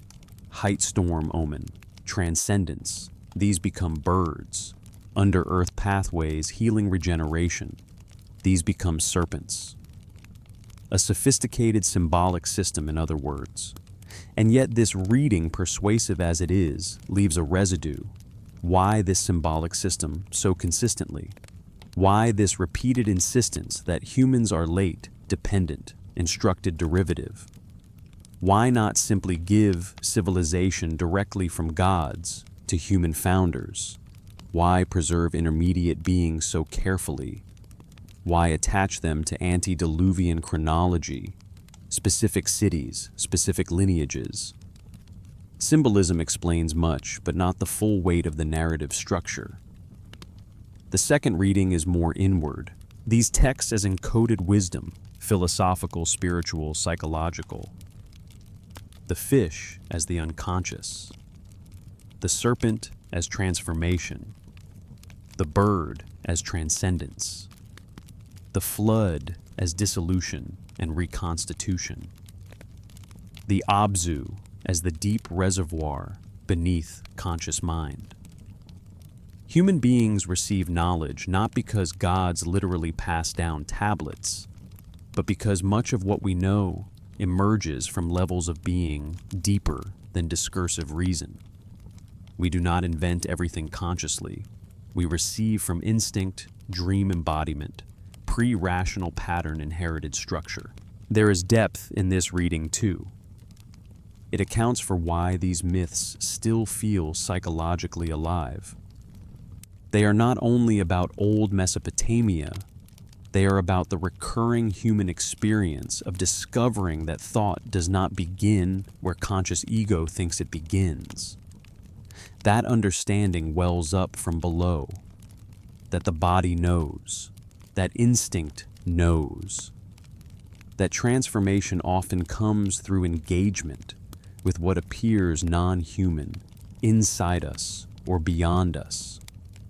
In this framework, the animal forms matter because they represent kinds of knowing prior to reflective rationality. The fish comes from the deep mind, the serpent from transformative life, process, the bird from elevated perception. Humans become fully themselves by learning to receive from these strata rather than denying them. And yet this reading too has limits. The Mesopotamian texts are rooted in very concrete places, cities, rituals, archives, political structures. They do not present themselves as esoteric manuals detached from history. They preserve names, reigns, cult sites, lineages, material details. To abstract them entirely into universal psychology is to lose some of their texture and some of their stubborn insistence on remembered past. That brings us to the third reading: historical memory encoded in myth. Not literal fishmen, not literal thousands of years reigns, but preserved structural memory of real processes, knowledge arriving from elsewhere, civilizational techniques transmitted by outsiders, coastal contact remembered as seaborne sages, catastrophe remembered as flood, older social orders compressed into antediluvian antiquity, observation of animals as teachers carried forward from pre-literate survival into literate civilization. This reading has a certain force because it takes seriously the specificity of the material. The texts do not merely say wisdom came mysteriously. They place it in cities, pair it with rulers, tie it to known cult centers, and repeatedly frame it as transmission. That feels less like pure invention and more like memory shaped into sacred narrative. There is some archaeological resonance here too, though the texts themselves remain our concern. Civilization does not arise in simple straight lines.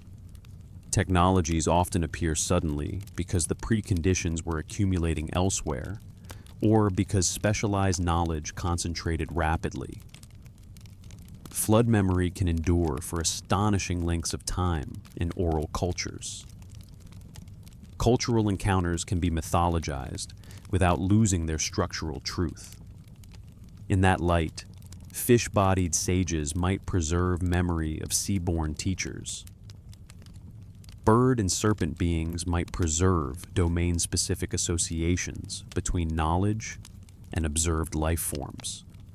The antediluvian world might preserve memory of a time experienced as radically earlier, radically other, and only partially continuous with the present. But this reading too must remain cautious. It can easily become overconfident. It can turn evocative structures into unsupported claims. The texts are not transparent windows. They are already interpreted worlds, already literary, already ritualized. So where does that leave us? Perhaps in a more honest place than certainty would, because the most important thing is not choosing one reading so aggressively that the others vanish. The important thing is noticing what all three readings share. In all three, intelligence originates outside the narrow sphere of ordinary human self-production. In the mythic reading, wisdom comes from God's deep waters and animal symbolic intermediaries. In the philosophical reading, wisdom comes from levels of being deeper than conscious rationality and is represented through animal form. In the historical memory reading, wisdom comes from external transmission, observation, and inherited pattern rather than isolated invention. In every case, humans receive, and what they receive is associated with forms not simply human. That is the enduring structure.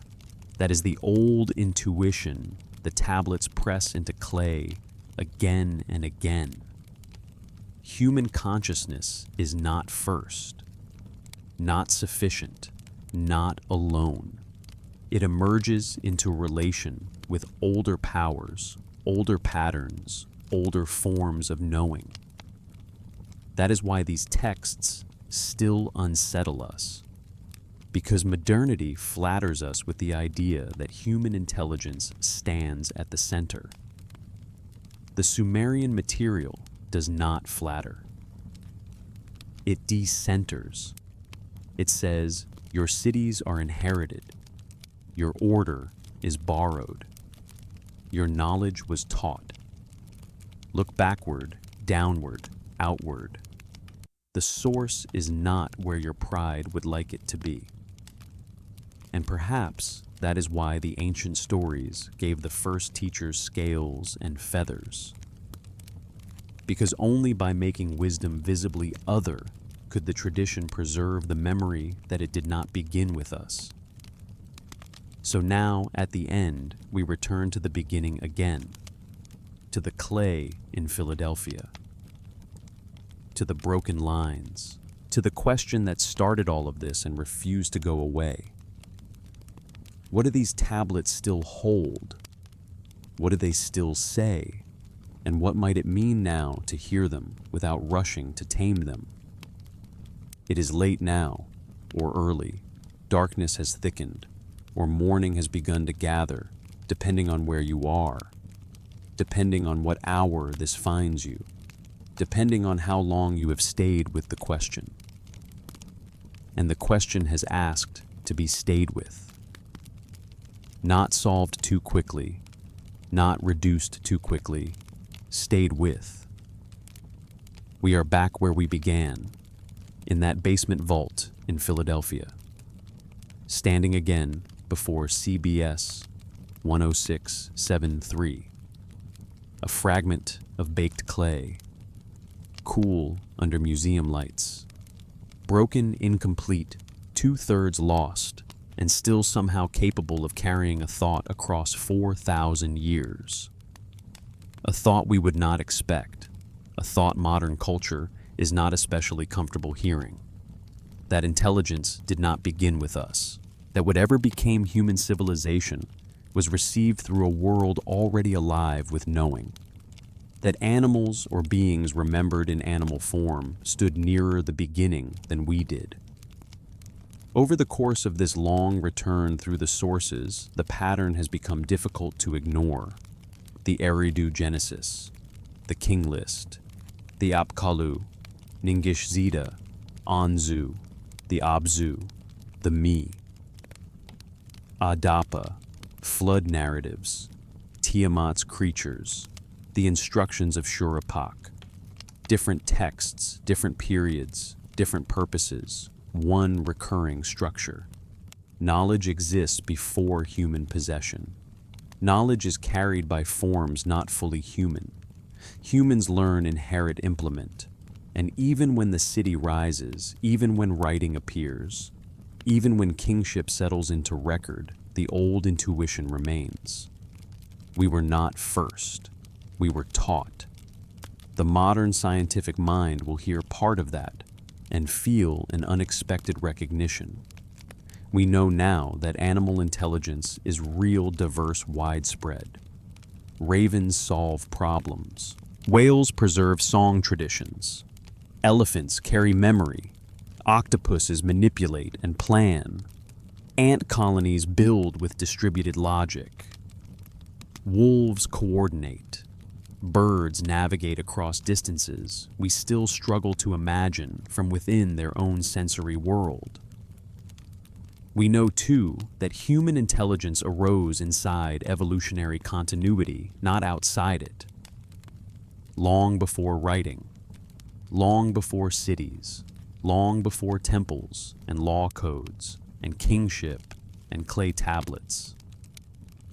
Perception, memory, communication strategy, cooperation, learning. These are ancient. They belong to life before they belong to civilization. The Sumerians did not know this in our biological terms, but they observed something adjacent to it. They observed that animals know things, actually know, not merely symbolize, not merely stand in for moral lessons, know. And they built that recognition into the deepest layers of their cosmology, into flood, into creation, into kingship, into teaching, into the old memory of how order first entered the human world. Perhaps that is why the fish sages matter so much. Whether they were ever meant literally, or whether they preserve some transformed memory of seaborn teachers, or whether they are symbolic expressions of wisdom rising from the deep, the same message remains. Human beings did not originate all that they later came to possess. The city receives from what is older than the city. Perhaps that is why animals on the ark matter so much. The restored world does not begin with human cleverness alone. It begins because living patterns survive, because birds still know how to test the open world, because herds still know how to move, because the principles embodied in animal life remain available for re-entry into the new order. Perhaps that is why the me matter so much. Civilization is not a spontaneous human invention, but a participation in patterns latent in reality before we arrived. We did not create all of order. We entered it, we inherited it, we reshaped it, yes, we named it, yes, we institutionalized it, yes, but we did not begin it. And that may be the deepest wisdom the tablets preserve. Not an invitation to romanticize animals, not an invitation to believe naively in fishmen, not an invitation to abandon reason, something quieter than that, and perhaps more difficult. An invitation to humility, to remember that thought is older than our species, that intelligence is wider than human self-description, that the living world is not mute beneath us, but articulate in forms we do not always know how to read. The Sumerians in their own way knew this. They encoded it in myth because myth was one of the deepest languages available to them. We encode parts of it in science because science is one of the deepest languages available to us. The languages differ. The intuition overlaps. You were not first. You inherited. You learned. What the tablets say in wedge-shaped marks, modern evolutionary thinking says in another vocabulary. Human intelligence grows out of older intelligences. Civilization formalizes principles that life was already enacting. We learned from a world already full of problem-solving, patterning, signaling, adaptation, memory. The animals were not smarter in some flat, competitive sense. They were first, and firstness matters. It matters because it changes the emotional shape of intelligence itself. Intelligence stops being a trophy of humanity and becomes a continuum, a field, a vast, distributed inheritance. We are one expression among many, perhaps an unusual one, perhaps a dangerously self-enclosed one, but still one among many. That is what the ancient clay remembers.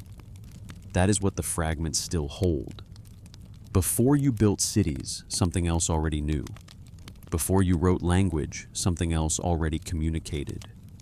Before you called it wisdom, something else was already living in accordance with principles you would later abstract into law, ritual, architecture, navigation, and social order. You are not the beginning. You are the inheritor. And perhaps that is why these tablets endure with such strange force. Because they remember what civilizations often forget. They remember dependence. They remember transmission. They remember that to know is first to receive, to observe, to be taught, to stand in relation to minds unlike one's own. The clay remains. The wedges remain. The old patterns remain. And now the question returns one final time, not because it has been answered once and for all, but because it was always meant to return. Were the animals smarter, or were they simply first? Perhaps the distinction matters less than we think. Perhaps the old texts are asking for something subtler, not a ranking, a reorientation, a willingness to admit that the world has always been more intelligent than our narrow human story allows. If we remember that, then the tablets have done their work. If we remember that, then the fish and serpents and birds are no longer quaint relics of ancient superstition, but signs pointing toward a truth still difficult for us to live by. That we share this world with other forms of knowing, that we always have, that we never stood alone at the beginning, and that whatever we now call civilization traces backward into lives, movements, memories, and patterns far older than our cities. So rest with that. Let it stay unresolved in the right way. Let it circle. Let it come back. The investigation reaches its end, but the question remains open, as perhaps it should remain open. Before humanity called itself wise, what wisdom was already here? The tablets answer in fragments, in fish, in serpents, in birds, in flood and memory, and the deep waters below the first city. And in those fragments, there is still something worth hearing, not as curiosity only, as correction, as reminder, as ancient restraint placed gently against modern arrogance. The animals knew first, or if not knew in exactly our way, then carried first what we would later receive. And perhaps the most important thing we can do with that thought is not to solve it, but to let it change the angle from which we look at the living world. The clay has spoken as much as clay can speak. The rest is what we do with what we have heard. Sleep well. Let the mind drift toward the deep, toward the abzu, toward the old city rising from marsh and memory, toward a world in which intelligence was never ours alone. And if somewhere between ancient myth and modern recognition, that old idea begins to feel less strange than it did at first, then perhaps the tablets have remembered something for us that we needed very badly to remember too.